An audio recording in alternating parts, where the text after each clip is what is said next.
সমঝোতা ভেস্তে যাওয়ায় তেহরানের ওপর নজিরবিহীন অর্থনৈতিক চাপ সৃষ্টির ঘোষণা দিয়েছেন মার্কিন প্রেসিডেন্ট ডোনাল্ড ট্রাম্প। ইরানকে বিন্দুমাত্র সাহায্য করলে অন্য দেশগুলোকেও কঠিন শাস্তির মুখে পড়তে হবে বলে কড়া বার্তাও দিয়েছেন তিনি। তবে পারমাণবিক অস্ত্র ঠেকানোর শর্তে ভবিষ্যতে আবারও আলোচনার পথ খোলা রাখছে ওয়াশিংটন। অন্যদিকে টানা সংঘাতে সামরিক ঘাঁটি ক্ষতিগ্রস্ত হওয়ায় মধ্যপ্রাচ্য থেকে সম্মানজনক বিদায় খুঁজে যুক্তরাষ্ট্র, এমনটাই দাবি ইরানের। অর্থনৈতিক অবরোধের অদৃশ্য জাল বিছিয়ে তেহরানকে পুরোপুরি শ্বাসরুদ্ধ করার ছক কষছে হোয়াইট হাউস। সমঝোতা ব্যর্থ হওয়ায় ইরানের বিরুদ্ধে নজিরবিহীন অর্থনৈতিক যুদ্ধের ঘোষণা দিয়েছেন ডোনাল্ড ট্রাম্প। সাফ জানিয়েছেন, তেহরানকে বিন্দুমাত্র ছাড় দিলে যে কোনো দেশকেই চোকাতে হবে চরম মূল্য।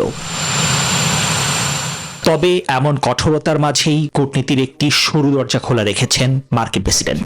আগেই জানিয়েছিলেন, পারমাণবিক অস্ত্র তৈরির পথ থেকে সরে আসলে সুবিধাজনক সময়ে তেহরানের সাথে ফের আলোচনার টেবিলে বসতে রাজি ওয়াশিংটন। এদিকে সংঘাতের জেরে মধ্যপ্রাচ্যের মানচিত্রে বদলাচ্ছে ক্ষমতার হিসাব নিকাশ। ওয়াশিংটন পোস্ট জানিয়েছে, ইরানের টানা হামলায় মার্কিন সামরিক ঘাঁটিগুলো ব্যাপক ধ্বংসযজ্ঞের শিকার। ফলে বাধ্য হয়েই এই অঞ্চল থেকে নিজেদের সেনা উপস্থিতি কমানোর কথা ভাবছে পেন্টাগন। এর প্রতিধ্বনি শোনা গেল ইরানি পার্লামেন্টের স্পিকার বাঘের গালিবাফের মুখেও। তিনি জানান, মধ্যপ্রাচ্যের নতুন আঞ্চলিক ব্যবস্থায় বিদেশি হস্তক্ষেপের সুযোগ নেই, তাই এখন কেবল একটি সম্মানজনক প্রস্থানের পথ খুঁজছে যুক্তরাষ্ট্র।